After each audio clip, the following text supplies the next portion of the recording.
fire station. We continue to call for additional units. Officers did have to don protective gear, and we know that a number of officers were injured. And at some point, we did deploy chemical agent.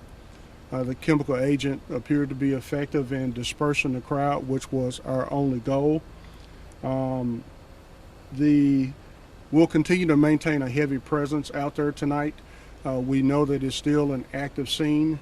I do want to commend individuals that did not decide to commit acts of violence toward the police officers, that showed restraint. I know that there are many individuals in the crowd that tried to assist in keeping everyone calm.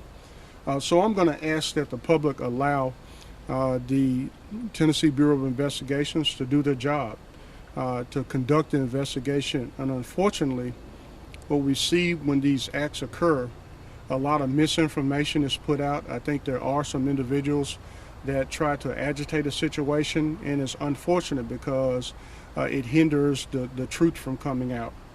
The MPD did make 3 arrests, and I just want to really again commend the Memphis Police Department, the Shelby County Sheriff's Office, the Tennessee Highway Patrol, Memphis Fire Department, and all of our other first responders that came.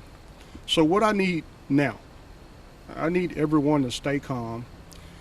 If your home or your car was vandalized, or you were injured doing these acts, you need to call the police. If you witness an individual that was throwing rocks or did something that harmed a police officer, or committed an act of vandalism, we want you to call the police or call Crime Stoppers. And again, I can't just commend the courage and the restraint of our police officers, but I am asking the public to allow the Tennessee Bureau of Investigations to conduct their investigation. But my message tonight is that we should all wait and make sure that we know exactly what happened before we spread misinformation or we jump to conclusions.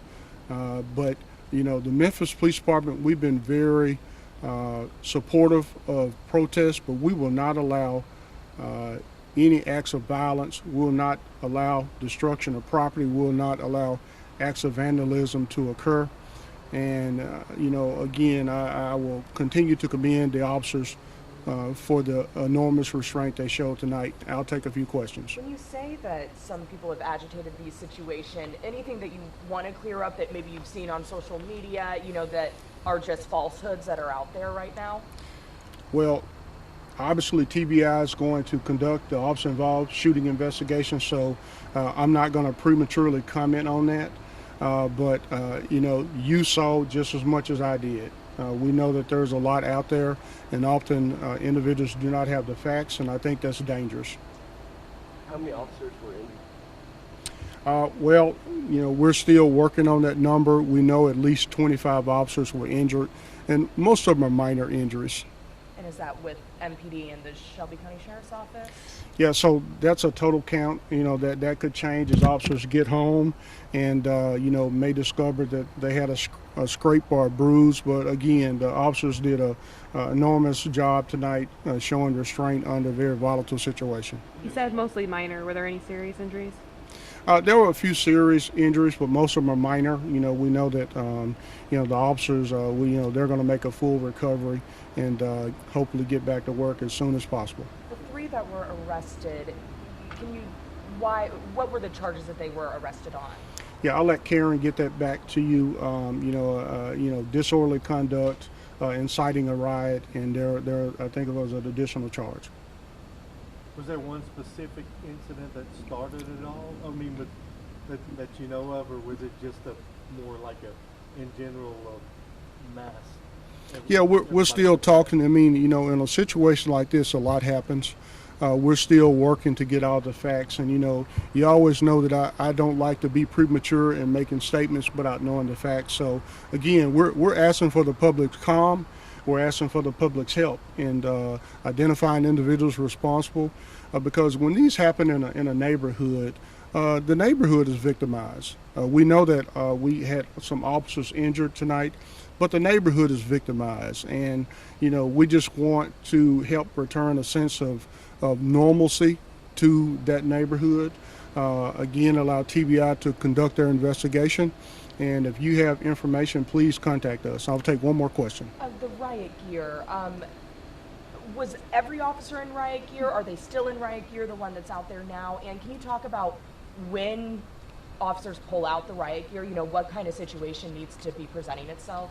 The one you saw tonight. So that's a great question. So we had officers coming from different locations. I mean, officers originally that responded to that scene right after the shooting incident were in their normal uniform.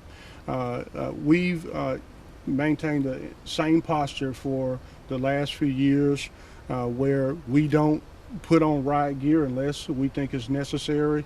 If people are throwing rocks and bricks and objects that could harm a police officer, tonight was a great example of when it needs to be put on. Any civilians hurt?